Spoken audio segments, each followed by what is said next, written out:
A homeless woman, mother of 3 children, went to a millionaire's house and asked only for leftover food. Then the millionaire followed her, and what he saw left him in tears. The wind howled through the narrow alleys of Chicago, scraping against the frozen brick walls and whistling past the broken windows of abandoned buildings. Snow blanketed the streets, turning the city into a vast white desert, but for those without shelter, it was less picturesque and more of a cruel adversary. Among the countless souls wandering the city was Emma, a mother who had long since learned that hope, like warmth, was a luxury she could not always afford. Wrapped in layers of tattered coats, scarves, and gloves she had gathered over the years, she trudged through the icy streets, her breath rising in small, desperate clouds. Emma was not alone. Clinging to her sides were her 3 children, Lucas, the eldest at 11 years old, Ava, gentle and quiet at 8, and little Ben, barely 5, whose tiny hands constantly sought Emma's, searching for comfort against the biting cold. They moved as a unit, their bond forged by survival, resilience, and an unspoken promise Emma had made to them every night, that she would never let them fall apart. They had once lived in a modest but warm apartment on the south side of Chicago. Emma had been a dedicated elementary school teacher, and her husband, Daniel, had worked as a mechanic. Life had been simple, and though they were far from wealthy, they had been happy. That life shattered 2 years ago when Daniel was killed in a tragic car accident. Grief, debts, and unforeseen medical bills consumed Emma's savings, and within months, she was evicted with nowhere to turn. Since then, the streets had become their reluctant home. Emma knew every corner of the city, every shelter schedule, every soup kitchen rotation, and every safe place to spend a night. But this winter had been unlike the others. The cold was relentless, the shelters were full, and food became scarcer with each passing day. Emma could see it in her children's faces, could feel it in their weakened steps, could hear it in their quiet sobs when they thought she wasn't listening. On this particular night, they huddled beneath an old railway bridge, where cardboard and plastic sheets offered meager protection from the wind. Emma had managed to gather a small bundle of firewood and, with trembling fingers, coaxed a tiny flame into existence. Its glow was pitiful, but for the children it was enough to imagine a campfire, to imagine stories, laughter, and the illusion of warmth. Emma watched them as they pressed close together, sharing their body heat. She blinked back tears, forcing herself to be strong. She could not afford to break. In the moments before sleep, Emma stared up at the stars peeking through the gaps in the bridge. She whispered a silent prayer, not for wealth, not for comfort, but simply for another day where she could keep her children alive, where they could find a scrap of food or a moment of safety. She longed for a miracle, but more than that, she longed for dignity, to be able to give her children something more than empty promises and borrowed warmth. The next morning greeted them with biting winds and another empty stomach. Emma, determined as ever, led her children to the soup kitchen, only to be turned away. They had run out of food. Lucas tried to smile for his siblings, assuring them that they would find something else, but Emma could see the fear beneath his brave face. Ava's eyes watered silently, and Ben, too young to fully understand, clung to Emma's hand, trusting her without question. Hours passed with no luck.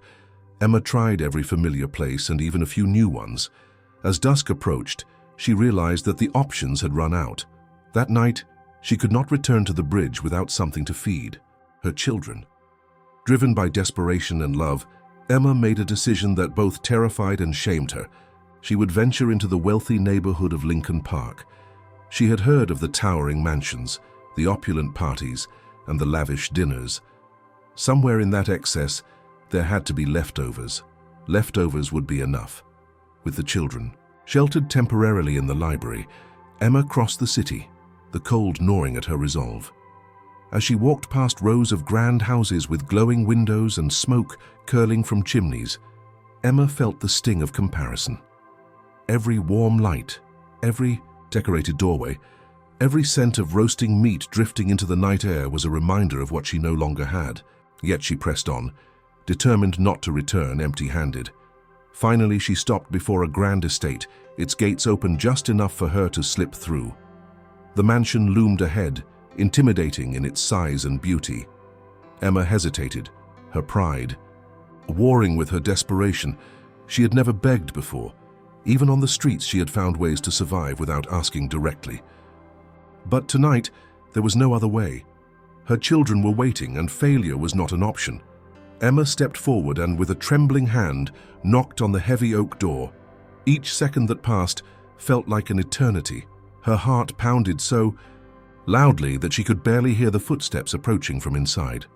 The door creaked open, revealing a tall man, sharply dressed, his eyes narrowing at the sight of her. "Yes?" he asked, his voice cautious but not unkind. Emma swallowed hard, her voice barely a whisper.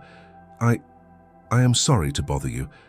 I do not want money. If you have any leftover food, anything at all, please. I have children. They are hungry." For a moment the man, Richard Collins, though she did not know his name yet, simply stared at her. Emma braced herself for rejection or, worse, humiliation. Instead, Richard tilted his head slightly, studying the desperation. In her eyes, the gauntness of her face, and the undeniable sincerity in her voice. Without a word, he disappeared inside, leaving Emma shivering on the doorstep. Moments later, he returned with 2 large bags filled with bread, fruits, and even some wrapped hot meals. Emma's knees almost gave out as she accepted the bags, clutching them to her chest. "Thank you," she managed, tears spilling freely. "You have no idea, this means everything." Richard nodded, still silent, watching her closely. He had helped countless charities and written many checks, but something about this woman, standing before him with dignity despite her tattered clothes and desperate eyes, unsettled him. Before he could say anything else, Emma turned and disappeared into the night. As Richard stood in his doorway, the cold forgotten, he could not shake the image of Emma's tearful gratitude and the unspoken strength behind her humble request. And though he did not yet understand why, he felt compelled to follow her, to see where this night and this woman would lead. The streets of Lincoln Park were like a different world compared to the worn-down neighborhoods Emma usually wandered through. The sidewalks were cleared of snow, salted carefully to prevent even a hint of ice.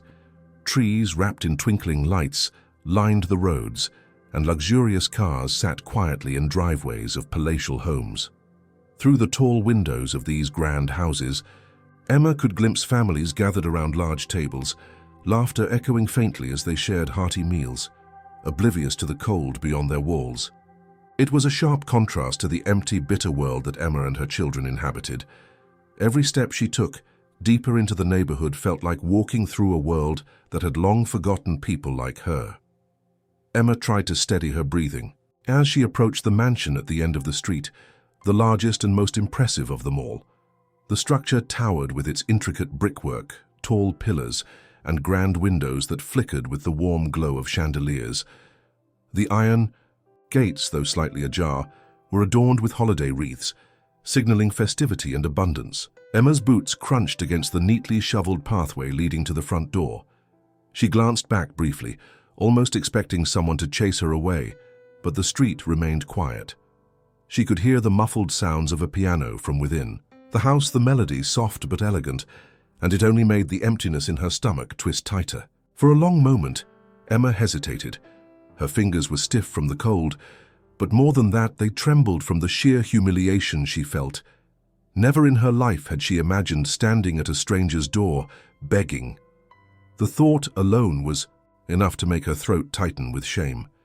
Yet when she closed her eyes, she saw the faces of Lucas, Ava, and Ben, shivering under layers of blankets, their small bodies huddled together beneath that bridge. The image erased any hesitation. Her pride was not worth their suffering.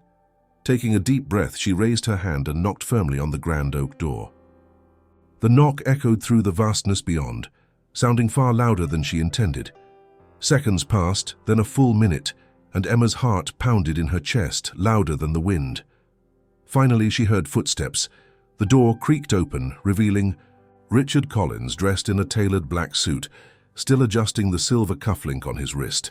His initial expression was one of confusion, perhaps even irritation, but as his eyes scanned Emma's worn and layered clothing, the lines of Hardship etched into her face, and the desperation that was impossible to hide. His demeanor shifted slightly. "Yes?" Richard asked, his voice calm but guarded. Emma's mouth was dry and her words caught in her throat. For a split second, she thought of running, pretending she had knocked on the wrong house. But it was too late now. "I'm sorry," she finally managed, her voice breaking against the chill. "I don't want money or anything like that. I just... If you have any leftover food, please. My children haven't eaten." Richard stood there in silence, absorbing her words. Emma avoided his eyes, staring at the pristine stone of the doorway beneath his feet. The silence stretched so long that Emma could feel tears welling up. She feared she had misjudged, that perhaps this man would be like so many others, indifferent or even cruel. But before she could retreat, Richard stepped back and disappeared into the house. Emma stood frozen, unsure if she should wait or leave. Part of her feared he had simply walked away, dismissing her without a word. Yet before long, Richard returned, carrying 2 large paper bags filled with food. Emma's eyes widened. Inside, she could see fruits, bread, pastries, and several containers of what appeared to be freshly cooked meals. Richard handed her the bags without speaking, but his eyes remained on hers, observing her reaction.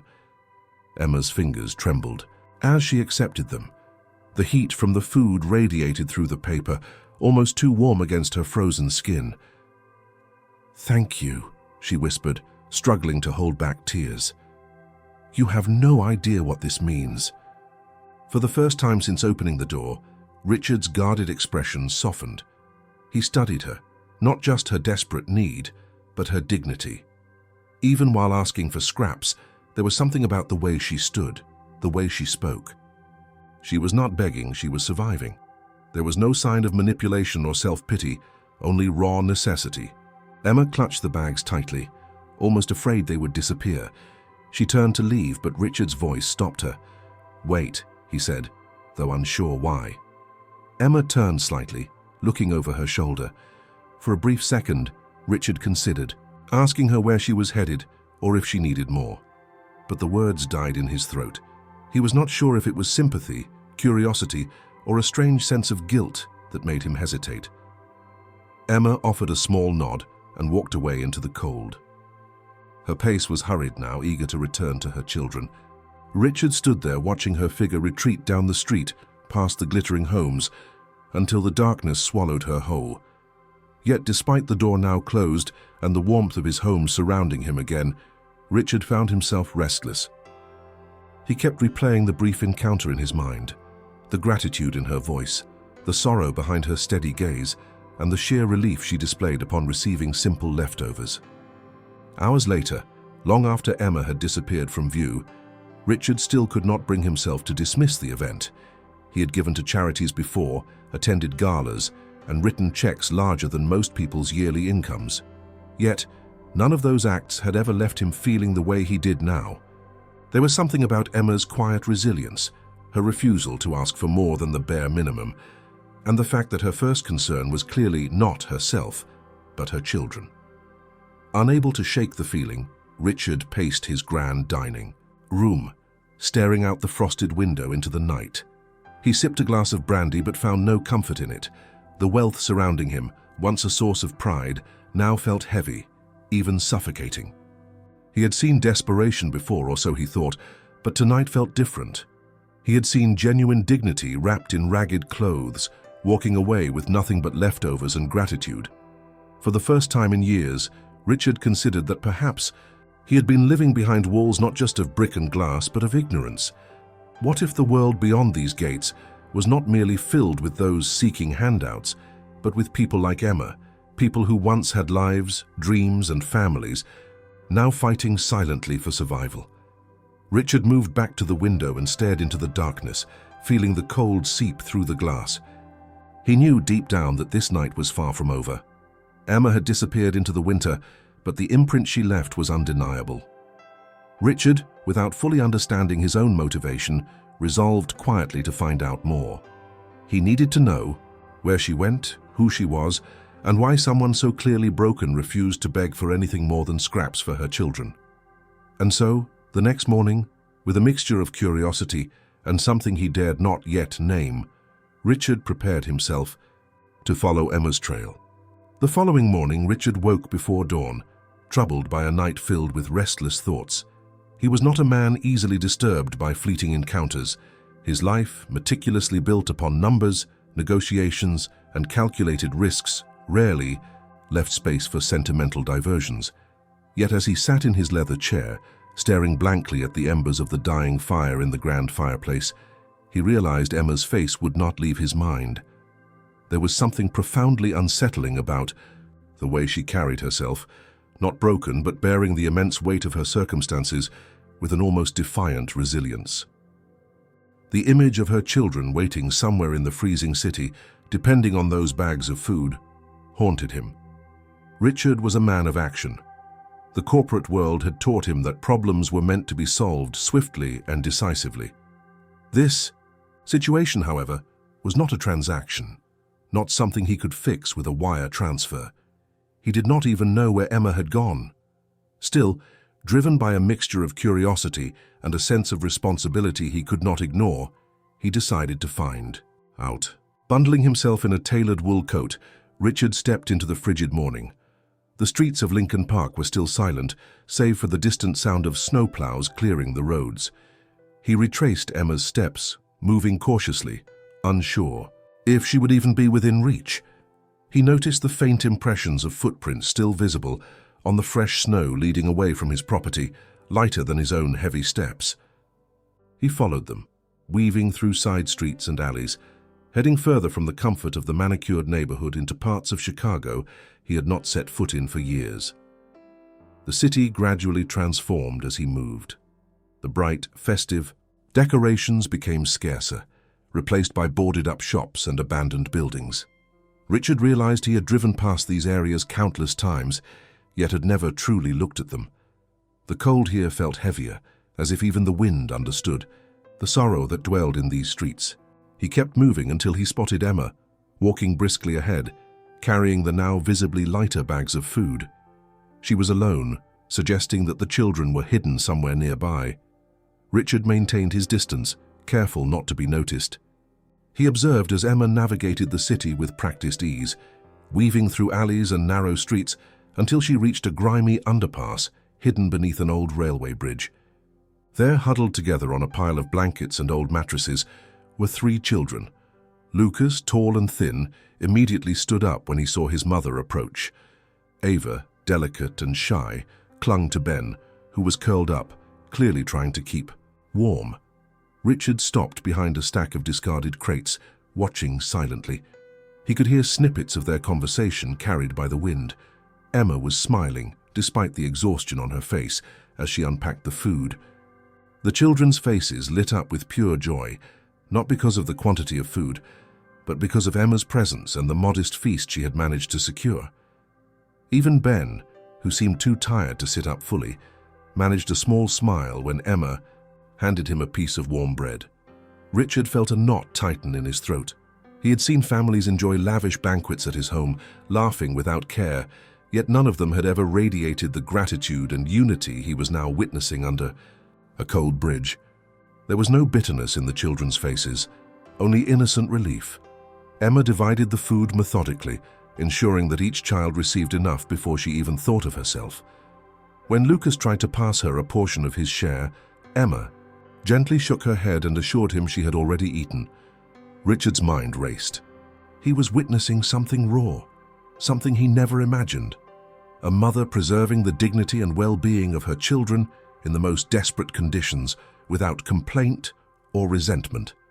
And yet, it was not just survival he saw. It was love, fierce and unyielding, defying the brutal circumstances. Emma then did something that struck Richard even deeper. After feeding her children, she carefully took a small portion of what remained and walked towards another section of the bridge, where a second family, equally destitute, was trying to stay warm. Emma approached them without hesitation, offering food with the same gentle smile. The other mother, whose worn-out expression mirrored Emma's, accepted the food with tears and whispered words of thanks. Richard felt his chest tighten. He could barely comprehend it. Here was a woman who had nothing, who had barely secured enough for her own family. yet still shared without hesitation. She could have kept it all. Nobody would have blamed her. Yet Emma did what people with far more wealth failed to do every time. She gave freely, not out of obligation but from a place of genuine compassion. Hours passed, yet Richard could not tear himself away. He watched as Emma played with her children, telling them stories and wrapping them tighter in their blankets as the sun began to set.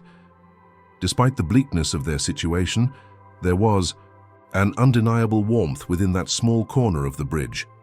Richard felt like an intruder, a spectator in a world he had never truly seen.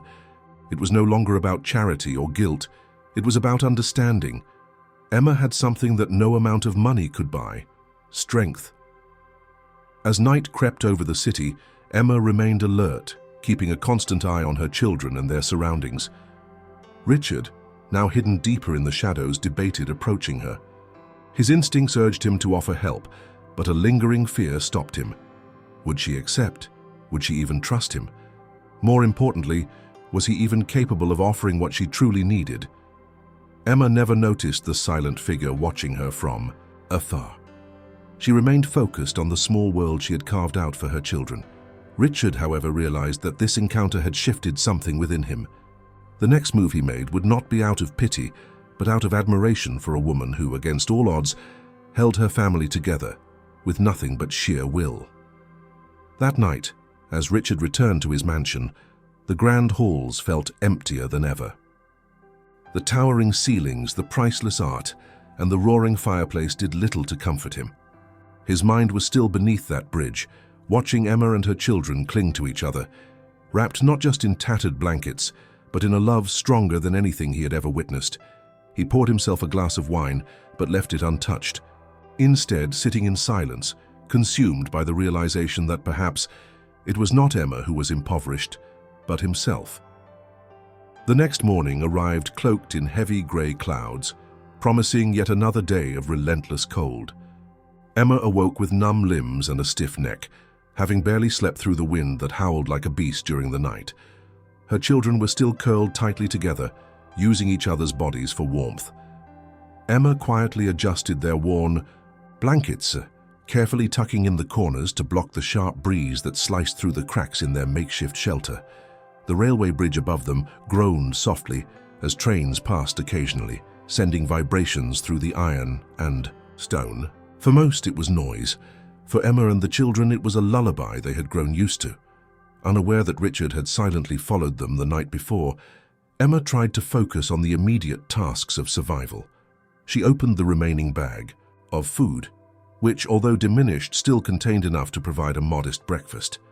The children stirred, their faces lighting up slightly at the sight of warm bread and fruit.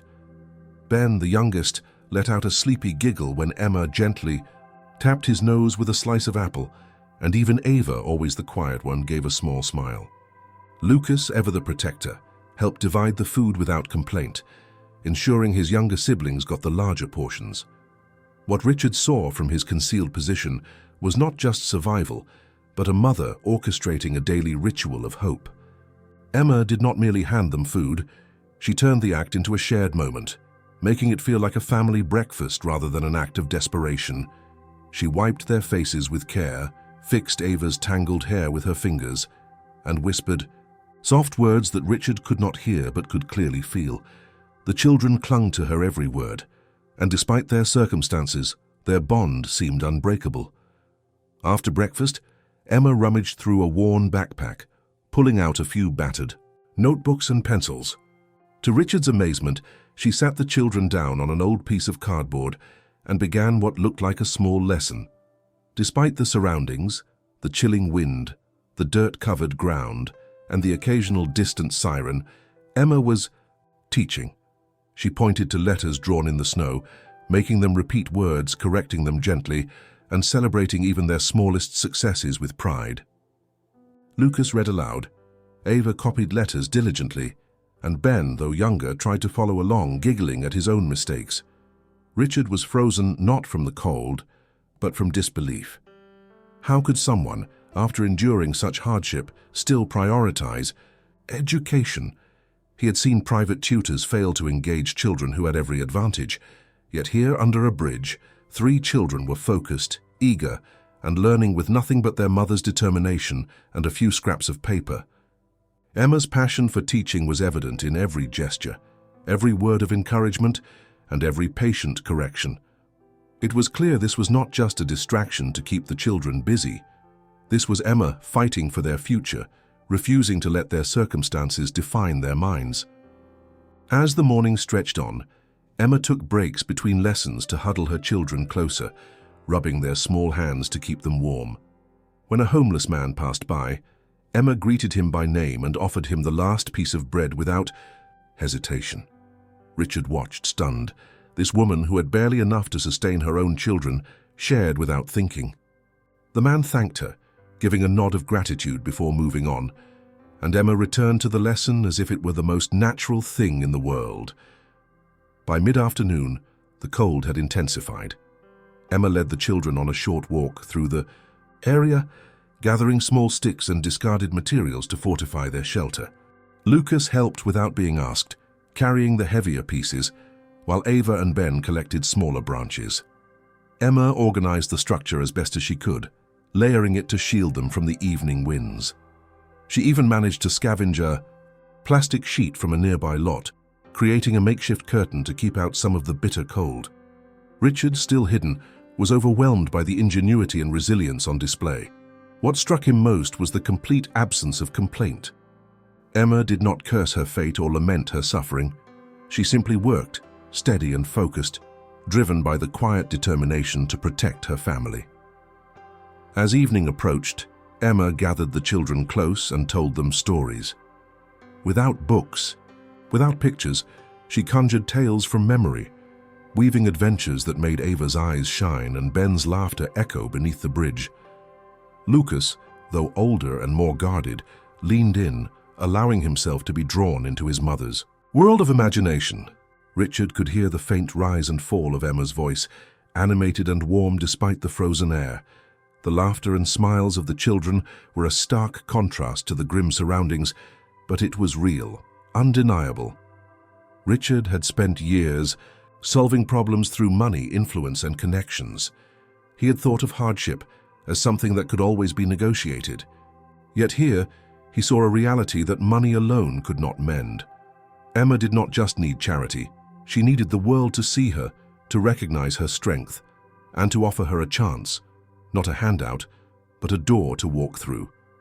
As night deepened and the temperature dropped, Emma held her children tightly, humming a soft melody that Richard could barely discern. He knew then that he could not return to his warm mansion and pretend this sight had not changed him. He had intended to follow her out of curiosity, maybe even out of guilt, but what he found was something profoundly more complex. Emma was not simply a homeless mother. She was a teacher without a classroom, a mother without a home, and a woman who, even with nothing, gave everything. Richard finally turned away from the scene, his mind racing. The image of Emma and her children was now imprinted deep within him. He could no longer justify the detachment he had always maintained. As he walked back through the snow-covered streets, he realized that whatever came next, ignoring Emma and her family was no longer an option. Yet equally important, he sensed that approaching them would require more than just offering money. It would require understanding, patience, and above all, humility. He could not simply fix this with wealth alone. Emma's story was more than a tragedy, it was a testament.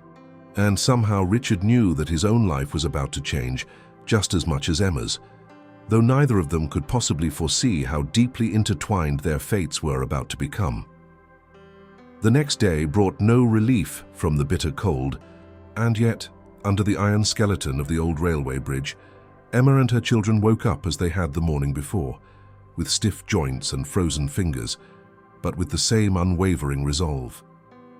Emma moved quietly, careful not to disturb the fragile peace that came with the children's rare moments of restful sleep.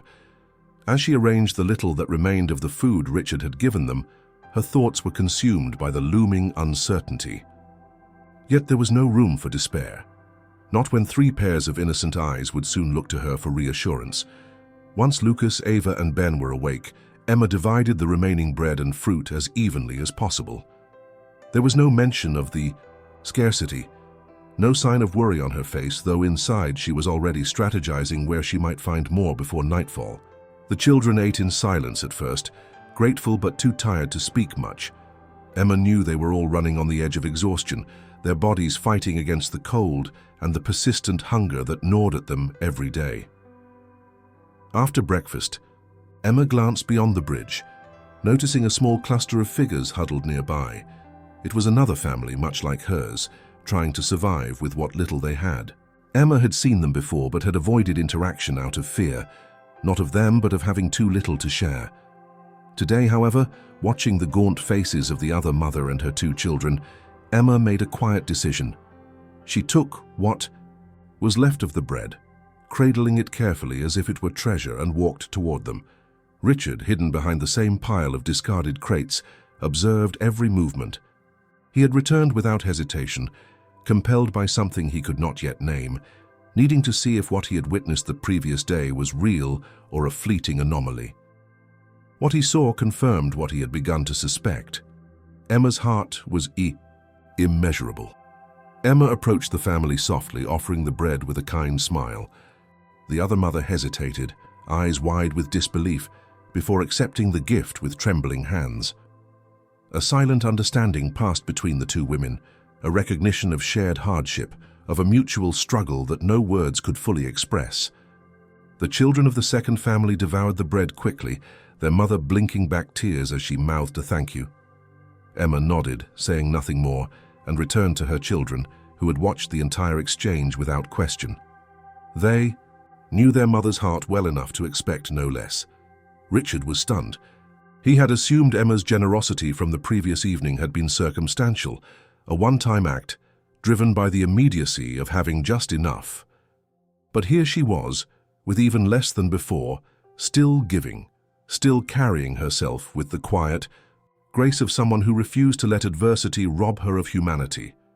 It was not just survival, it was dignity, community, and, above all, love. Throughout the day, Richard remained close, watching Emma's every action as she tried to fortify their little camp with bits of discarded wood and plastic. The children, although tired, worked without complaint, clearly mimicking their mother's resolve. Lucas fashioned makeshift windbreaks with Emma's guidance. Ava carefully patched small holes in their shelter with cloth scraps, and even Ben helped by gathering small twigs and leaves to insulate the ground where they slept. Later, when the meager tasks of the day were completed, Emma gathered her children again for their lessons. The sight was almost too much for Richard to process. Underneath a crumbling bridge, with nothing but scraps and remnants from the streets, Emma had built a classroom. She spoke to her children softly but firmly, pointing to letters and numbers etched into the dirt, encouraging them with every success. Lucas recited words, Ava scribbled numbers into the margins of an old newspaper, and Ben repeated simple sounds after his mother, giggling when he got them wrong. Emma applauded them each time, her face glowing with pride. To Richard, who had been educated in elite institutions and surrounded by the best resources money could buy, this small act of teaching under impossible circumstances shattered him. It was not about textbooks or classrooms. It was about Emma's unshakable belief that her children deserved to learn, no matter where they were. He thought about the expensive private tutors he had hired over the years, the endless supplies of learning materials, and yet none of them had ever approached their tasks with the passion and determination Emma displayed with nothing at all. As the day wore on, Emma's small acts of kindness continued. She shared what little she had with another elderly homeless man who limped past their encampment. She carefully mended a tear in another child's coat, even though it was not her own child. She even offered quiet words of comfort to a woman sobbing on a nearby bench, holding her hand for a few moments before returning to her children. These were not grand gestures meant for applause. They were small private acts of humanity, offered without expectation. Richard felt his chest tighten every time he witnessed one of these moments. It dawned on him that Emma was giving the very thing he had spent his entire life avoiding: herself. She gave time, attention, kindness, and warmth, not because she had excess, but because she could not bear to see others without it. And she did it all with a smile, with eyes that betrayed exhaustion but never bitterness.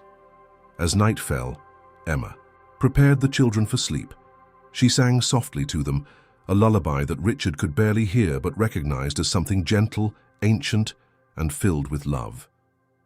Lucas tried to stay awake, sitting up to keep watch as he always did, but Emma gently coaxed him to lie down, promising she would stay awake for them.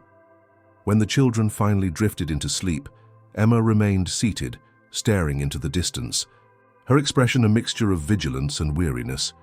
Richard remained hidden in the shadows until the cold began to seep into his bones, but he refused to leave. He watched as Emma, alone in the darkness, quietly wiped tears from her cheeks. There was no one to see, no one to comfort her, yet she allowed herself this small private release only after her children were safe and asleep. It was in that moment, beneath the weight of the silent city, that Richard realized this woman did not need to be saved. She needed to be recognized, respected, and supported in a way that honored her strength. He no longer saw her as a charity case.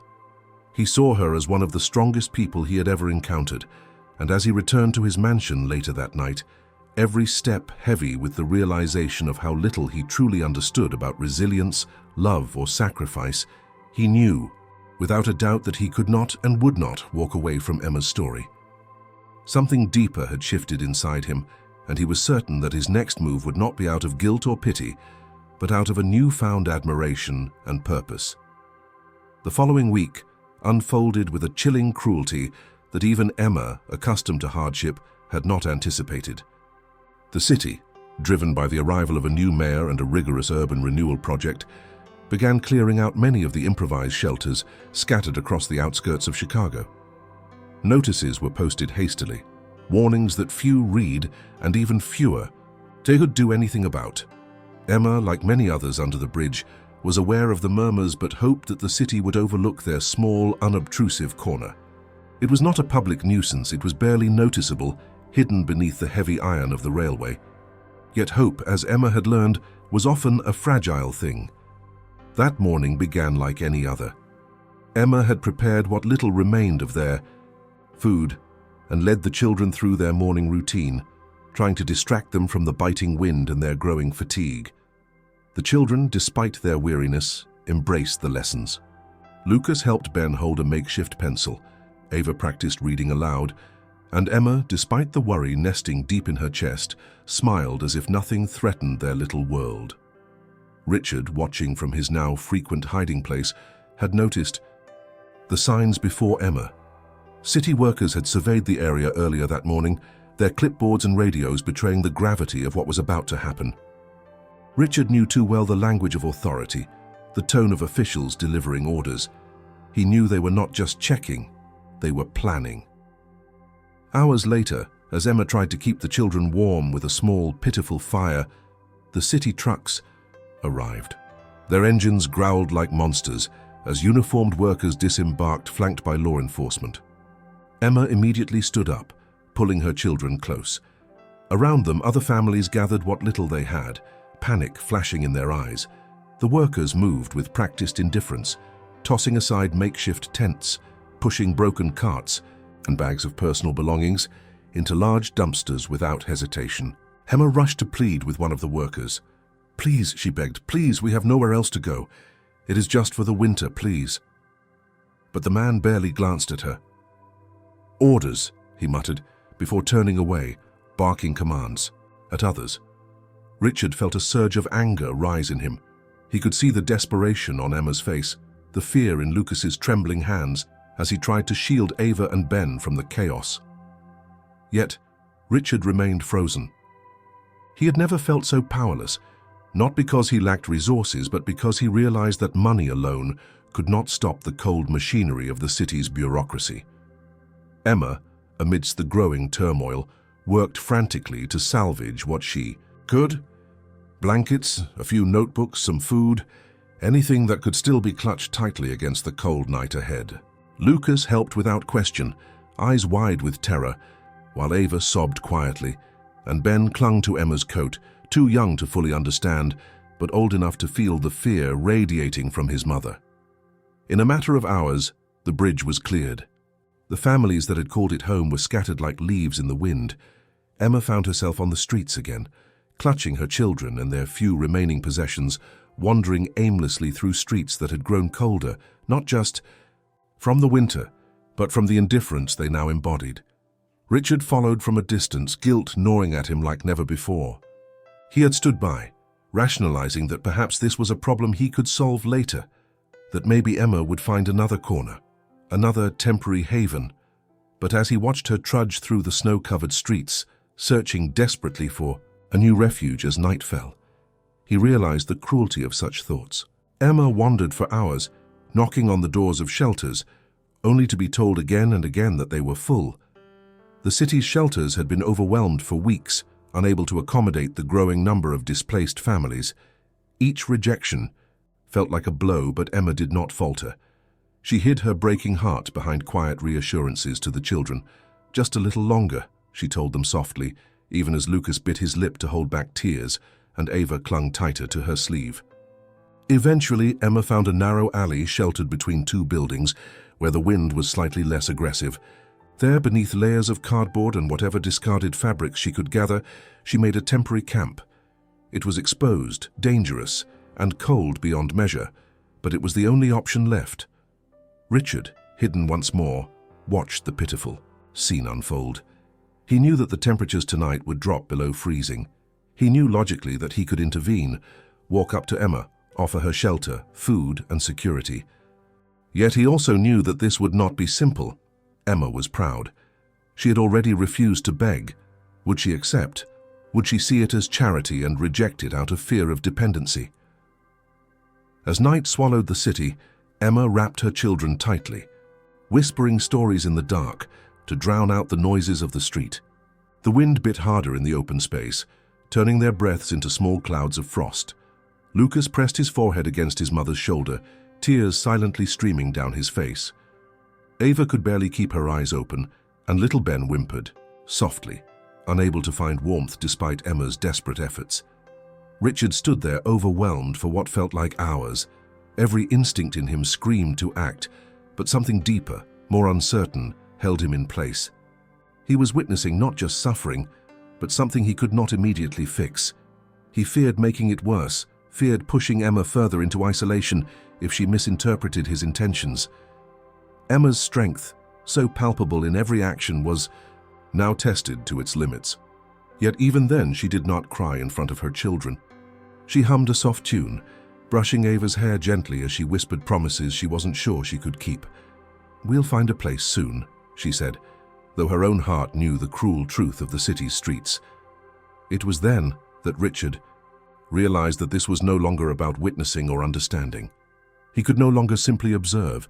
He would need to act, but he would have to do so with the utmost care, not to break what little trust Emma still held in humanity.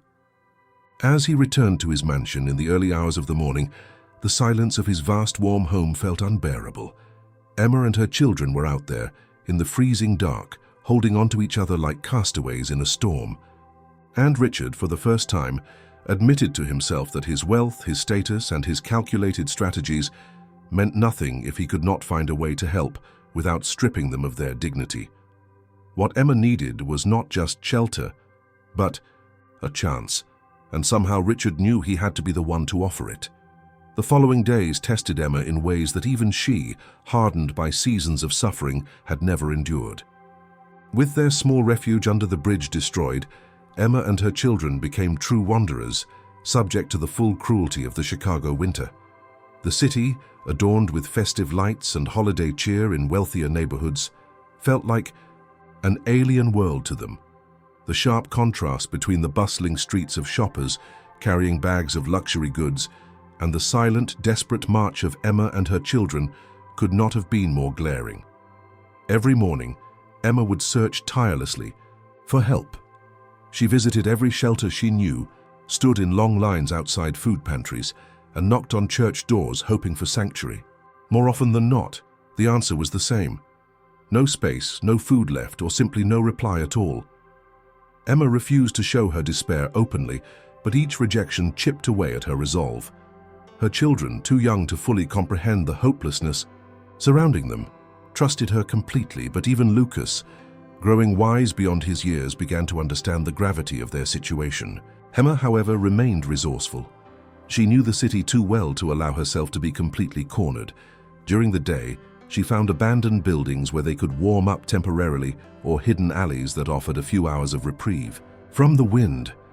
At night, when the cold reached its most brutal, she would huddle her children behind dumpsters or in the corners of service entrances, anywhere they might be shielded from the gusts of icy wind. Still, even with all her knowledge, there was no escaping the reality. They were exposed. Richard was never far. Every day since the bridge was cleared, he followed them from a discreet distance, wrapped in inconspicuous winter clothes, observing Emma's relentless battle to keep her family safe. He saw the countless moments where Emma would refuse help from strangers if she suspected pity or charity. He saw her brush snow off a discarded bench just so Ava and Ben could sit for a moment without getting soaked. He saw Lucas biting his lip, trying not to complain when his shoes began falling apart, and Emma, in turn, tearing fabric from her own coat to patch them. What affected Richard most was the quiet dignity that Emma never abandoned. She never begged openly. Even when she asked for food, it was always in exchange for some task, sweeping a sidewalk, clearing snow, or simply offering to watch over another homeless person's belongings. She taught her children to do the same, showing them how to offer help in exchange for kindness, never reducing themselves to helplessness, even when circumstances screamed otherwise. The most unbearable moment for Richard came when he watched Emma refuse a handout from a well-meaning volunteer who offered money. The sound tore at Emma's heart like no cold ever could.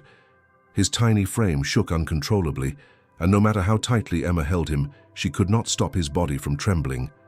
Ava's lips were beginning to turn pale, and Lucas, though silent and stoic, kept rubbing his arms in a vain attempt to chase away the creeping frost. Emma knew they were reaching the brink. For the first time in years, fear overtook even her resolve. The city, indifferent as ever, carried on beyond the alley's edge. Cars passed without a glance. Couples hurried past with scarves pulled tight, blind to the tragedy unfolding just a few feet away. Richard had been watching from across the street, heart pounding. He had returned knowing the cold would be severe, hoping that Emma might have found a church or any indoor space. But seeing them huddled against the brick wall in such a vulnerable state was unbearable. He had delayed too long. No charitable package or distant help would suffice now. Ben's cough deepened until he could barely breathe. His frail body curled against Emma's as he gasped for air. Panic surged through her. Emma pressed her lips to his forehead and felt the unmistakable heat of fever.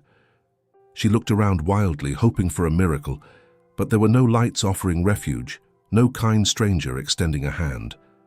She knew what happened to children who remained outside on nights like this. Emma had seen it happen to others. The thought alone made her stomach turn. Lucas, noticing the fear in his mother's eyes, looked up at her. "Mom," he whispered, "is Ben going to be okay?" Emma tried to smile, but the cracks in her armor were visible. Richard could no longer stay hidden. His instinct screamed that this was the moment he had dreaded, the line between helping too late and helping just in time. Without thinking further, he stepped out from the shadows and approached the small family. His sudden appearance startled Emma. She instinctively shielded her children, standing between them and the stranger. "It is me," Richard said softly, lifting his gloved hands to show he meant no harm. "Please, I have watched you. I can help. Let me help." Emma's eyes narrowed, filled with distrust. "I don't want your money," she said firmly. Voice shaking not from fear but from exhaustion and desperation, Richard stepped closer carefully. "It is not about money. Your son needs a hospital. Now, please." Ben let out a weak, wheezing cough. Lucas and Ava clung to their mother, eyes wide with fear. Emma's mind raced. She hated the idea of accepting help under these circumstances, but as she looked down at Ben's pale face, saw the fever burning him from the inside out, and felt Ava's shivering grip on her arm, she knew that pride could no longer be part of this decision. "Please," Richard repeated, voice low and earnest, "I won't ask for anything. Just "Let me take you to a hospital." Emma hesitated only a second, longer before giving a small reluctant nod. Richard moved quickly but gently. Within minutes he had them inside his car, blasting the heat. The children curled into themselves, barely aware of the change, too weak to register the comfort. Emma sat stiffly, clutching Ben in her arms, watching Richard's every move as if expecting a trap. The drive to the hospital was silent, save for the rattling of Ben's breath and the occasional sniffles from Ava. Richard focused entirely on the road, navigating through icy streets while glancing nervously at the rearview mirror. Emma remained vigilant, but Richard saw something deeper in her eyes, the same maternal desperation that had driven her to his doorstep days earlier. Now, stripped of options, she allowed herself to rely momentarily on a stranger. At the hospital, the sight of a child on the brink of collapse was enough to bypass bureaucratic delays. Nurses and doctors quickly took Ben from Emma's arms, wheeling him into the emergency room. Emma followed closely, refusing to leave his side, until the staff firmly, though kindly, directed her to wait outside while they worked. Left standing in the fluorescent-lit hallway, Emma's strength finally wavered. She collapsed onto a nearby bench, head in her hands, shaking quietly. Richard sat a few seats away, unsure if he should approach. He had never seen Emma like this, vulnerable, utterly exhausted, her composure fractured by fear and the unbearable reality that her child's life hung in the balance. The stoic protector beneath the bridge was at that moment simply a mother, alone in a hospital hallway. After hours that felt like an eternity, a doctor emerged, informing Emma that Ben was stable, though still at risk. Hypothermia and a severe respiratory infection had pushed him to the edge. Immediate medical intervention had saved him, but the next few days would be critical. Emma whispered a broken thank you to the doctor, then, after a long pause, turned to Richard. "Why are you doing this?" she asked, voice hoarse and guarded. Instead, Emma asked if there were any cleaning tasks she could do for the soup kitchen. The volunteer, taken aback, hesitated and eventually let her sweep the front steps. Only afterward did she accept a small bag of food. Richard, hidden nearby, felt the sting of realization. Emma was not simply struggling, she was fiercely protecting her children's sense of worth. Even amidst unimaginable hardship, she refused to let them see themselves as victims. As the days stretched on, the cold began to exact its toll. Ben developed a persistent cough that worsened with each passing night. Emma tried everything she could, wrapping him in extra layers, rubbing his back through the night, using small scraps of cloth as makeshift scarves. But Emma knew the signs too well. The cold was winning. Ava, too, began to show signs of exhaustion, her frail body shivering uncontrollably despite Emma's best efforts.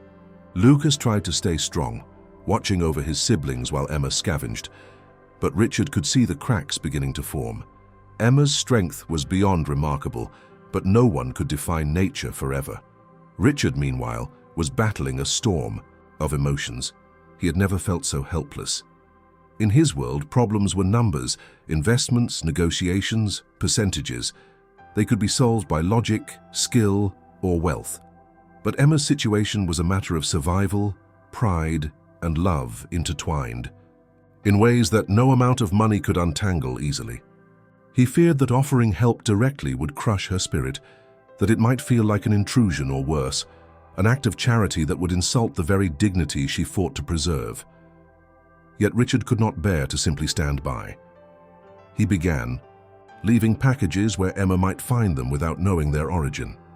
He placed food, clean blankets, and winter clothes carefully hidden near the alleys and corners she frequented. He ensured they looked like random charitable drops, not targeted gifts. Emma, suspicious at first, eventually began to accept them, not out of greed but out of necessity for her children. Each time she found such a package, she would inspect it carefully, then distribute its contents among the children with quiet gratitude. Richard noticed something even more profound.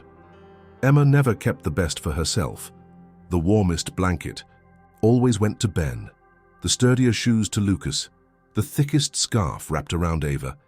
Emma would use whatever was left, often leaving herself with little more than what she already had. Even in this silent assistance, Richard saw Emma's unwavering commitment to her children, her instinctive refusal to put herself first. Yet, despite Richard's efforts, the problem remained. Emma and her children were deteriorating. The cold was relentless. Ben's cough worsened until it echoed like a warning bell in the silence of the alleys.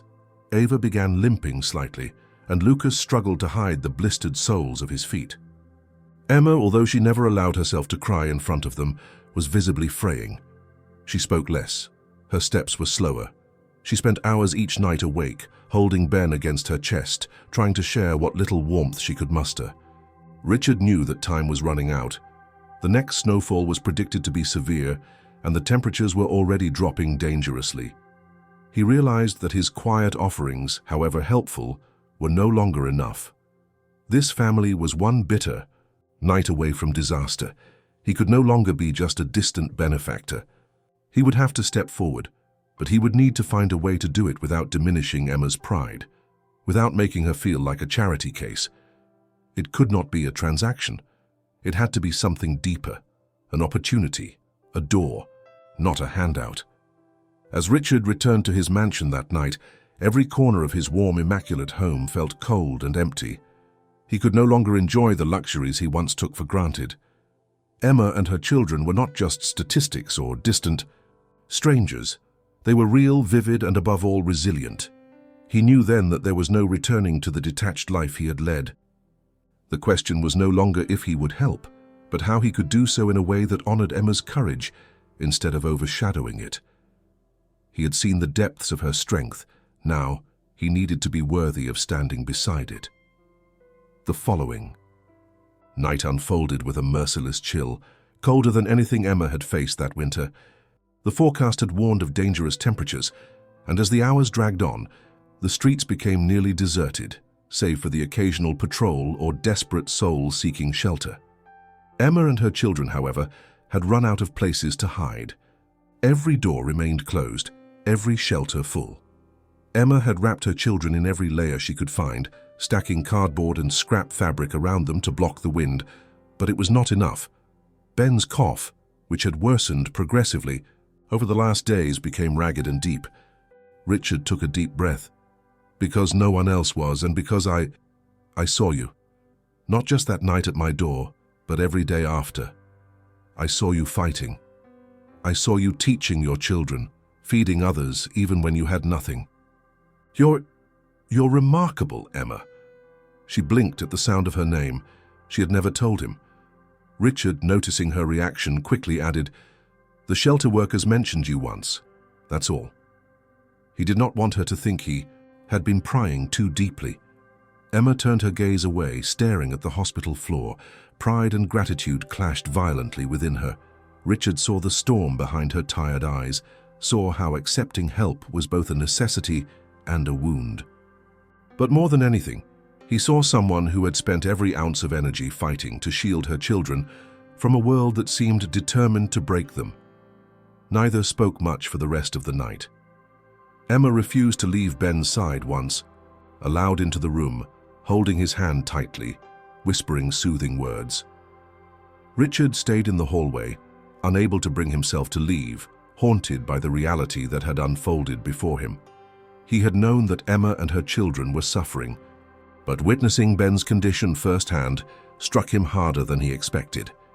The icy veneer of his businesslike detachment had shattered completely. He knew without question that this was the turning point. Whatever hesitation or fear he had about interfering in Emma's life was gone. She had fought beyond reason, beyond exhaustion, and still it was not enough. As Richard sat alone that night watching Emma through the small hospital room window, he understood with painful clarity that helping Emma would require more than a single act of kindness. It would take patience, humility, and a willingness to stand beside her, not above her. He could no longer watch from the shadows. The time had come to step fully into Emma's story, not as a savior, but as someone who believed for the first time that perhaps his wealth could be used for something truly worthy. The next 2 days passed in a blur of tense silence and sterile hospital corridors. Emma never left Ben's side, sleeping on the edge of the narrow hospital bed, holding his tiny hand as if it were the last thread keeping him anchored to this world. The fever that had threatened to take him slowly receded, but the toll was evident. His small face remained pale, and the nurses frequently checked his breathing, adjusting the oxygen mask that delivered him the air his weak lungs struggled to draw. Ava and Lucas remained mostly silent, sitting in the corner of the hospital room, clinging to each other, unsure if they were allowed to hope yet.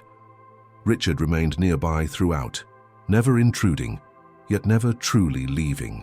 He sat for hours in the waiting area, only stepping outside when instructed by the nurses. He brought meals quietly, leaving them outside the hospital room door. He arranged with the hospital staff to ensure that Emma and the children were cared for without overwhelming them with attention.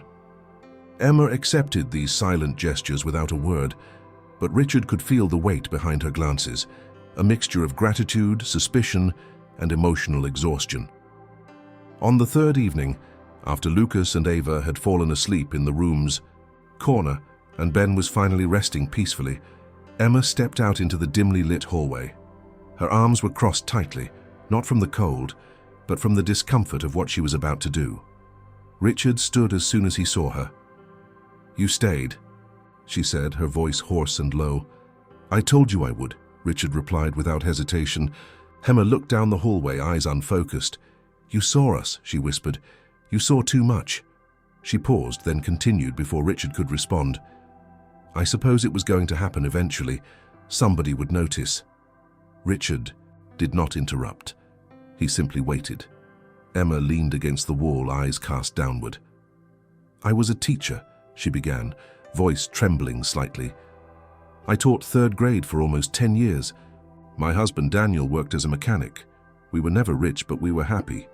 We had enough, we had each other, and then, one morning, Daniel left for work and never came back." She took a shaky breath. "A car crash, a drunk driver. One moment I was making breakfast, the next I was identifying his body at the morgue." Richard felt a lump form in his throat. He had not expected the story to be so brutally sudden. Emma continued, steadying her voice. "After the funeral, everything unraveled. Daniel had no life insurance. Medical bills from Ava's health issues earlier that year left us with debts I could not pay on a teacher's salary alone. I tried. I worked overtime. I sold what I could. I begged the landlord for extensions, but it was never enough." Her voice faltered. "And then, eventually, we were evicted. The bank took the car, every door I knocked on shut. No family to turn to. No friends who could help without jeopardizing their own families." She rubbed her arms again, clearly fighting to maintain composure. "We've been on the streets ever since." Richard's heart sank. He had assumed hardship, but not this. Not the quiet spiral that could swallow someone whole without anyone noticing. He realized, standing there, that Emma was not some exceptional anomaly. She was a teacher, a mother, a person who had simply been overwhelmed by the unforgiving machinery of life. "I never stopped teaching them," Emma added, her voice softening. "Lucas, Ava, Ben, they deserve more than this. They deserve to still be children. I try to keep it normal. Lessons, stories, routines. Even if we're freezing, even if there's no roof, I try. Because if they forget how to dream, then it's all over." Richard's throat tightened, unable to speak for a moment. He had spent years navigating boardrooms, negotiating multi-million-dollar deals, solving crises. Yet in front of Emma, every skill he had mastered seemed utterly useless. Here was a woman who had held her family together with nothing but sheer determination and love, and not once had she asked for pity. Emma turned to him, her eyes sharp despite the tears. "I do not want money," she said firmly. "I need you to understand that. I am not here to be rescued like some damsel in distress. I do not need charity. I need a chance. I need to be a mother, a teacher, someone who can stand on her own again, that's all." Richard nodded slowly. "I know," he said. "I swear I know." For the first time since their meeting, Emma's expression softened. Perhaps it was the exhaustion, perhaps the relief of finally telling someone, or maybe just the way Richard did not flinch or look at her with the usual mixture of pity and judgment that many did when they saw her situation. For a fleeting second, Emma allowed herself to believe that maybe, just maybe, this man truly understood. They stood in silence for a long while before Emma, voice barely audible, said, "Thank you for bringing us here." She did not elaborate further, and Richard knew better than to press. It was enough. A crack had appeared in the armor, not broken but open just enough to let him, for the first time, step closer. When Emma returned to the room, sitting beside her sleeping children, Richard remained in the hallway, staring out the window at the snow-covered city. He knew this moment was critical. Emma had not asked for favors. She had not once implied she wanted him to solve her problems with a check. She had simply asked for a door, one she could walk through on her own. As he watched the flakes fall softly against the glass, Richard made a quiet decision. He would not offer charity. He would not insult her resilience. He would find a way to give Emma exactly what she asked for. An opportunity worthy of the strength she had shown, not as a benefactor, but as someone who finally understood the quiet power of dignity. Emma had kept her family together against every imaginable hardship. Richard realized with absolute certainty that she deserved more than just survival. She deserved to live, and somehow he would find a way to make sure she did. The next day dawned bleak and bitterly cold, but inside the hospital room, the atmosphere had shifted slightly. Ben, though weak, was breathing more steadily, and color had begun returning to his small cheeks. Emma sat by his bedside, holding his hand and whispering gentle words, while Ava and Lucas leaned against her, comforted by the slow but steady signs of recovery. For the first time in days, Emma allowed herself a breath of cautious hope. Richard, who had spent the night nearby without imposing, waited until Emma stepped into the hallway during one of the nurses' routine checkups. There, in the quiet of the hospital's early hours, he approached her with a different energy. He was no longer the hesitant onlooker. He had spent the night making a decision that could no longer be postponed. "Emma," he began, voice measured, but resolute, "I have thought about this carefully. I want to help you, but not with charity. I want to offer you an opportunity." Emma folded her arms, immediately defensive. "I told you, I'm not looking for—" Richard lifted his hand gently, not to silence her but to ask for a moment. "I am not offering money. Not like that. I am offering work. I own several businesses, and one of them runs programs for community outreach and education. We partner with organizations that serve vulnerable populations. We need someone like Saboxidin, someone who understands struggle, who knows how to teach not just from books but from experience." Emma blinked, caught off guard. "You want to hire me?" The question sounded surreal to her, as if the words felt foreign on her tongue. "Yes," Richard said without hesitation. "I have watched you, Emma. I saw how you taught your children, how you organized them, how you shared what little you had with others. You are still a teacher, whether you are standing in a classroom or under a bridge. What I am offering is not charity, it is a job, a way back." Emma's first instinct was suspicion. Life had taught her that offers too good to be true often were. She stared at Richard for a long moment, searching his expression for any hint of deception, any sign that this was some elaborate act of pity. Yet all she found was sincerity, tinged with something deeper, respect. "And what else?" she asked carefully. "No one gives something without expecting something back." Richard smiled faintly. "The only thing I expect is that you do for others what you have already done for your children. Teach, inspire, give hope, and I will provide the means for you to do it." Emma's legs weakened slightly, and she leaned against the wall for support. It was too much to process. After years of hearing no, after doors being slammed shut, after months of shielding her children from despair, here stood a man offering not just food or temporary shelter, but the possibility of rebuilding. "And the children?" she asked, voice cracking slightly. "What happens to them? I can't work if I'm worried about them." "They will have a home," Richard assured. "Temporary at first, until you decide what's next.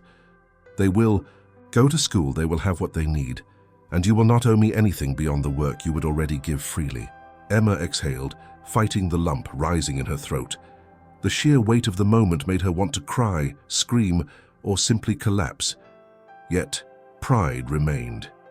It was not that she did not want help. It was that she could not accept anything that felt like pity. This, however, felt different. Richard was offering her the same thing she had begged the world for all along, a chance. "I don't want special treatment," Emma said firmly, regaining her composure. "I don't want to be the poor woman everyone whispers about, the project everyone claps for when I walk into a room." "You will not be," Richard replied, meeting her gaze without flinching. "You will be exactly what you are, a teacher, nothing less." Silence settled between them. Emma's eyes filled with tears, but she blinked them away, unwilling to cry in front of him. "I will not take it for granted," she whispered. "I know," Richard said.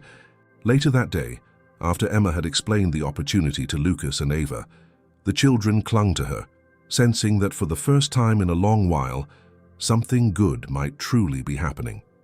Ben, too weak to fully understand, smiled faintly, as Emma whispered in his ear that things were about to change. Over the next few hours, Richard worked tirelessly behind the scenes, arranging for a temporary apartment, immediate access to medical care, and enrollment for the children in a nearby public school. He involved only a select few trusted colleagues, ensuring that Emma's situation would be handled with the utmost discretion and respect. No press releases, no charity banquets, just quiet, deliberate action. Emma remained cautious, watching everything unfold with wary eyes. But as the hours passed and each promise made by Richard materialized exactly as he had said, her defenses began to lower. When she saw the small apartment, modest but clean and warm, she could not hide the tremor in her voice when she whispered, "It's perfect." The children explored the space with wide-eyed wonder, marveling at the simple comforts most children took for granted. A door that locked, beds with real mattresses, and a kitchen filled with groceries. Emma stood near the window as Lucas, Ava, and Ben explored, her hand pressed to the cold glass. Richard remained by the door, giving her space. He understood that this moment belonged to her and her children, not to him. "I'm scared," Emma admitted quietly, eyes fixed on the city below. "I don't know how to stop surviving. I don't know how to live anymore." Richard nodded. "Then let us start with surviving one more day and the next, and eventually you'll find the living part again." For the first time, Emma allowed herself a genuine small smile. It was not full of hope yet, not entirely, but it was real. And for Richard, that alone was enough to confirm that offering her this opportunity had been the right choice. This was not about saving someone, this was about giving someone who never gave up the tools to build again. Emma knew there would still be challenges ahead. She would have to work harder than ever to adapt, rebuild trust, and transition from survival to stability. Yet, for the first time in years, she felt something she had almost forgotten, the flicker of hope. Richard saw it too, and without needing to say a word, both knew that this was the beginning of a new chapter.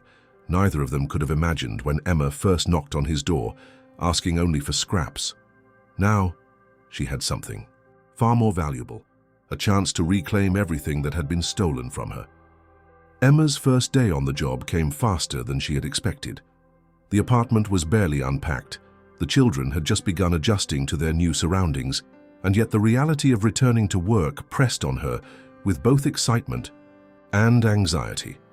The building where Richard's foundation operated was modest compared to his mansion, but it radiated warmth. It was nestled in a busy neighborhood, surrounded by community centers, small parks, and schools, far removed from the cold, detached offices Emma had expected from a Millionaire'S enterprise. Inside, the atmosphere was informal but professional. The staff, composed of educators, social workers, and community advocates, moved with purpose and familiarity. Emma felt immediately out of place as she stepped through the glass doors, clutching the folder Richard had given her with the job offer. She half expected to be met with skeptical glances or condescending welcomes, but instead, she was greeted by a soft-spoken woman named Carol, who introduced herself as the program coordinator. "Emma, we've been waiting for you," Carol said with a genuine smile. "Richard spoke highly of you." Emma nodded, cautiously returning the smile, unsure how much Richard had shared about her background.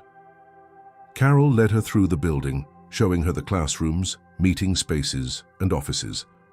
Unlike the pristine but impersonal halls of the schools Emma had worked in before, these rooms were colorful and filled with evidence of life: drawings, projects, motivational posters, and walls of photos showing the faces of those who had passed through. Over the next few hours, Emma was introduced to colleagues who treated her not as a stranger stepping in out of nowhere, but as someone expected, someone welcomed. Richard had been true to his word. No one mentioned her past, no one asked probing questions, and no one gave her that pitiful gaze she had come to dread.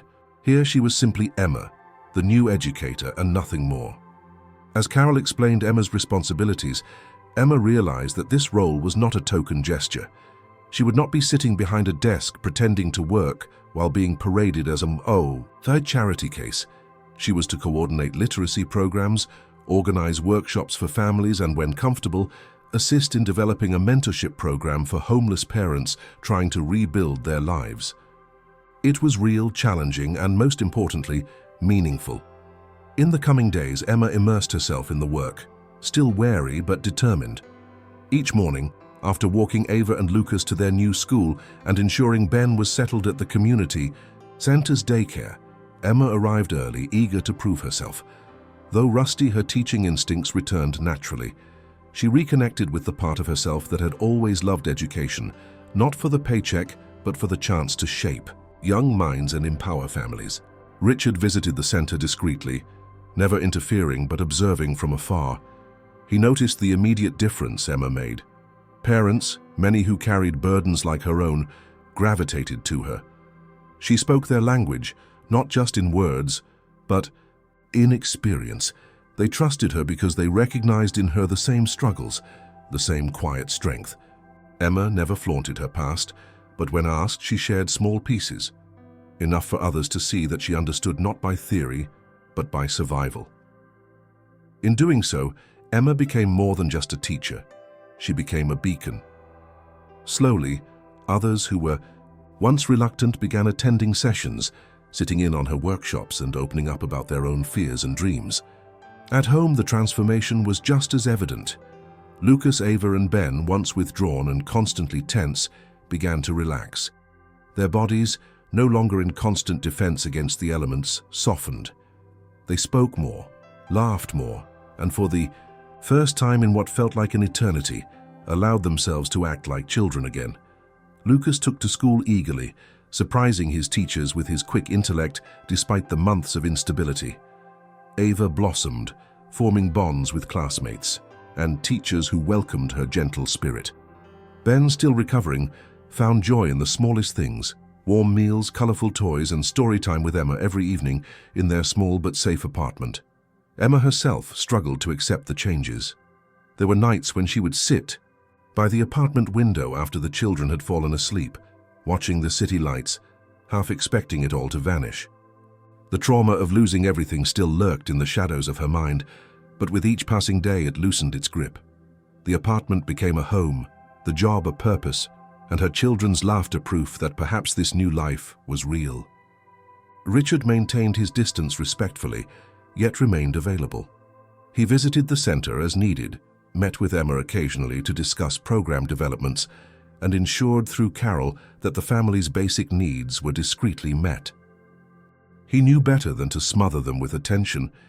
He understood now that Emma valued autonomy above all, and offering her that was the true gift. One evening, after a particularly long day, Emma found herself sitting alone in the center's small library, flipping through books for an upcoming workshop. Richard, who happened to be passing through, noticed her and gently knocked on the doorframe. "May I?" he asked. Emma nodded, setting the books aside.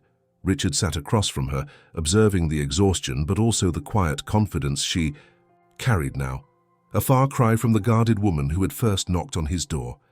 "I just wanted to say you're doing incredible work," he said sincerely. "I knew you would." Emma smiled faintly, still cautious but noticeably more at ease. "Thank you," she replied. "It's still strange. I keep waiting for the other shoe to drop." "It won't," Richard assured. "Not this time." For the first time since they met, Emma did not immediately reject the reassurance. She simply nodded, allowing herself, however briefly, to believe him. Days turned into weeks, and Emma's presence at the center became indispensable. Staff, parents, and even the children saw her not as someone who had been rescued, but as someone who had simply found her place again. She never asked for sympathy, never sought recognition, but her impact was undeniable. Families who had once isolated themselves now engaged. Children who barely spoke during sessions now raised their hands eagerly. Emma, who had lost everything, was piece by piece building not just a new life but a legacy. And Richard, though still unsure how deeply he had been changed by all of it, knew one thing for certain: helping Emma had nothing to do with generosity and everything to do with learning the value of quiet, enduring strength. He had offered her a door. She, without fanfare, had walked through it and started rebuilding, not just for herself, but for everyone watching.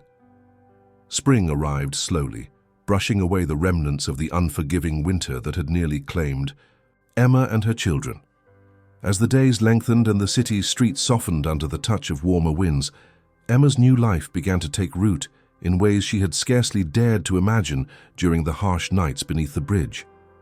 The apartment, once a mere shelter from the elements, gradually transformed into a home. Emma filled it with small treasures collected from flea markets and thrift shops, a second-hand bookshelf for Ava's growing collection of picture books, a set of worn but sturdy kitchen chairs, and colorful blankets that reminded them all of the safety they now enjoyed. At work, Emma flourished. The program she had joined was no longer a new project to her, but a vital part of her daily existence. She coordinated workshops, organized reading groups, and led community education classes with the same passion she once poured into her small classroom years ago. Yet now her lessons carried a depth they never had before. The parents and children who came through the center knew that Emma understood them in a way few others could. She did not just teach from books. She taught from a life marked by resilience, survival, and a profound love for her children. Emma's impact became undeniable. Attendance at her workshops grew steadily, and families who had once sat silently in the back of the room now participated eagerly. Emma nurtured these parents as much as their children, guiding them not only through reading exercises and parenting techniques, but through quiet conversations about hope, endurance, and the courage to begin again. Emma spoke gently but firmly, never framing her words as advice, but as shared experience. Richard, ever present but never intrusive, observed this transformation with quiet pride. He had remained involved, not as a benefactor watching from above, but as a collaborator respecting Emma's space and growth. Every report from Carol and the other coordinators confirmed what he already saw. Emma was no longer merely surviving, she was thriving. What had begun as a simple act of intervention on a cold winter's night had evolved into something far beyond what Richard had anticipated. Emma was not just rebuilding her life, she was lighting the path for countless others. Lucas, Ava, and Ben mirrored their mother's renewal. Lucas excelled at school, his natural leadership blossoming now that survival was no longer his sole concern. He took pride in helping his younger siblings with homework and, under Emma's encouragement, began participating in after-school programs. Ava, who once clung silently to Emma's coat in fear, discovered a love for drawing and often gifted her mother with pictures of their small family smiling in front of colorful houses. Ben, recovering fully from his illness, became the spirited child Emma remembered from before the streets had hardened them all. His laughter returned, bright and uninhibited, echoing through the apartment in ways Emma feared she would never hear again. Despite these joys, Emma remained cautious. Years of hardship had ingrained a habit of waiting for the ground beneath, her feet to crumble. But slowly, day by day, she allowed herself to believe in the permanence of their new life. She began setting small goals, enrolling in a certification program to update her teaching credentials, saving every spare dollar, and working closely with Carol to develop a mentorship initiative for parents facing homelessness. One afternoon, as she organized materials for a weekend family event, Richard approached her with an envelope. Emma raised an eyebrow, suspicious, her guard never fully lowered when it came to unexpected gifts. "It's nothing like you think," Richard assured, placing it on the table. It's for the center. Emma opened it carefully and found a detailed proposal for expanding the educational programs. Richard had secured funding, not in her name, not as a donation highlighting her story, but as a community investment. The program would now include literacy classes, vocational training, and, most importantly to Emma, a mentorship arm led by parents who had overcome homelessness. Emma's breath caught in her throat. "You did this?" Richard shook his head. "You did. I just listened." Overwhelmed, Emma had to step away, pretending to organize papers as she blinked back. Tears. It was not the expansion itself that moved her, but the manner in which it was done, respectfully, without spectacle, and in full recognition of her dignity. The weeks that followed were a blur of activity. Emma threw herself into building the new program, involving parents who had once sat silently in her sessions, but were now willing to step forward and share their stories. Emma refused to let the program become about her alone. She knew that strength came not from one person, but from a collective that supported and uplifted one another. As summer approached, the center hosted a community celebration. Families gathered, laughter filling the air, children running between picnic tables and parents chatting without the heavy shadows of fear and uncertainty that had once marked their faces. Emma watched as Lucas helped set up chairs. Ava proudly displayed her artwork alongside other children's drawings, and Ben clung to her leg, giggling as he peeked out at Richard, who was awkwardly attempting to operate the lemonade stand. Richard, noticing Emma watching him, gave a shrug as if to say, "You made this happen." Emma simply smiled, understanding now that the path they had taken, though improbable, had led to this. Not a fairy tale ending, but something far more real. A community reborn, families strengthened, and a future that for the first time in years looked promising. Later that evening, after most guests had left and the sun dipped low behind the city skyline, Emma stood quietly in the garden behind the center. Richard approached, standing beside her without speaking for a while. "You could have walked away," Emma said finally. "When I knocked on your door, you could have just given me food and forgotten about us." Richard shook his head. "I almost did," he admitted. "I thought money or a simple gesture would be enough. But then I saw you with your children. I saw what real strength looks like." Emma turned to him, the weight of the past months etched into her eyes, but softened now by gratitude. "You didn't save us," she said, her voice steady. "You gave me the space to save myself." "That was always the point," Richard replied. They stood there a while longer, neither speaking, watching as the lights inside the center flickered softly, illuminating the laughter and conversations of those still gathered inside. Emma realized then that, while the struggle had not disappeared, neither had her hope, and hope nurtured properly could endure anything. Months had passed since the center's community celebration, and with each sunrise, Emma's life intertwined more deeply with the rhythms of hope, purpose, and quiet triumph. The woman who had once stood trembling on Richard's doorstep now walked the halls of the community center with unwavering confidence. She had built not just a program, but a sanctuary where stories like hers were not hidden in shame, but shared openly, turning survival into strength and despair into determination. Emma's days were consumed with building. She worked tirelessly, alongside Carol and the other educators, to refine the mentorship initiative, expanding it beyond anything Richard had originally envisioned. The program, once a modest plan for workshops, evolved into a full-fledged network supporting families transitioning out of homelessness. Emma personally mentored several parents, guiding them not only through literacy and education, but through the delicate process of regaining dignity, agency, and hope. Richard observed this transformation from a distance, respecting Emma's space but never straying too far. He saw the woman he had once considered fragile become the unshakable pillar of an entire community. Emma was no longer the woman who had asked for leftovers. She was the leader who made others believe that they too could stand again, no matter how far they had fallen. Lucas, Ava, and Ben flourished under the security and routine of their new life. Lucas, once burdened by the role of protector beyond, his years found joy in simply being a boy again. He joined the school's music program, discovered a passion for piano, and even performed at the center's spring festival, surprising Emma with a piece he had practiced in secret.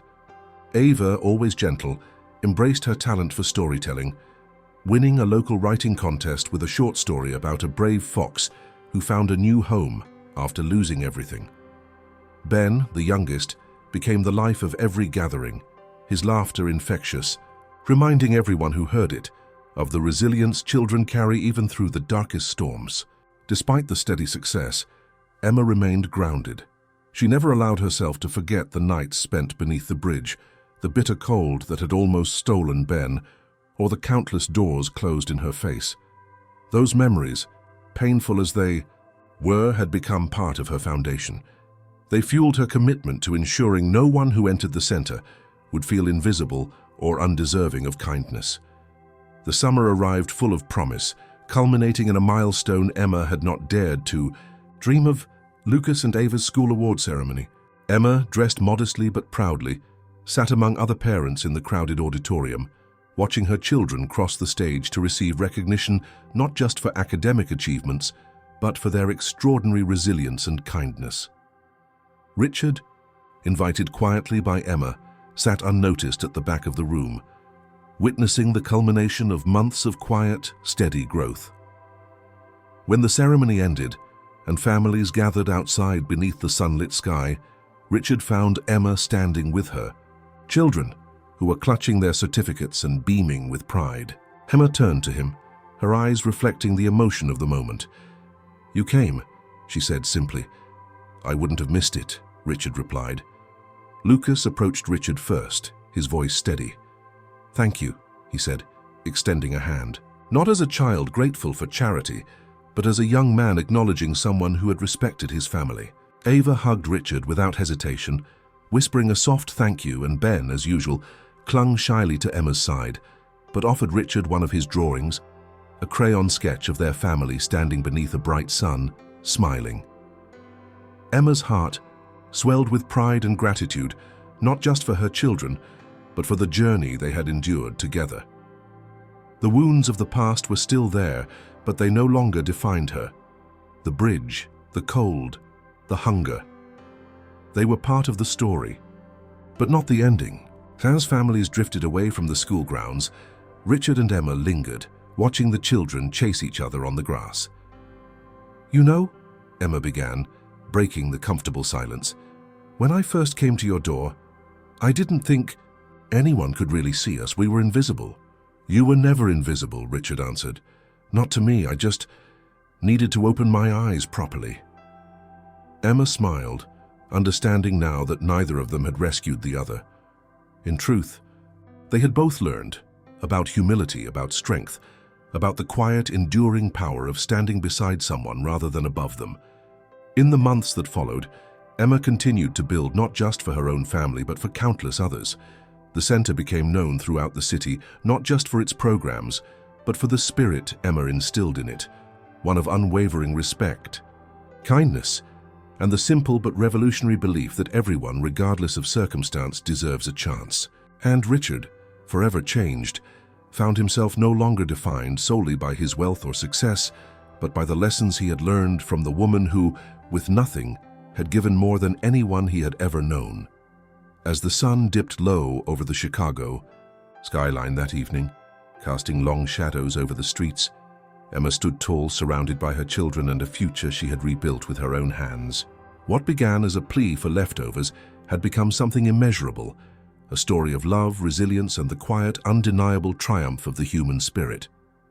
As they walked home together, hand in hand, Emma knew one thing with certainty. They were no longer just surviving.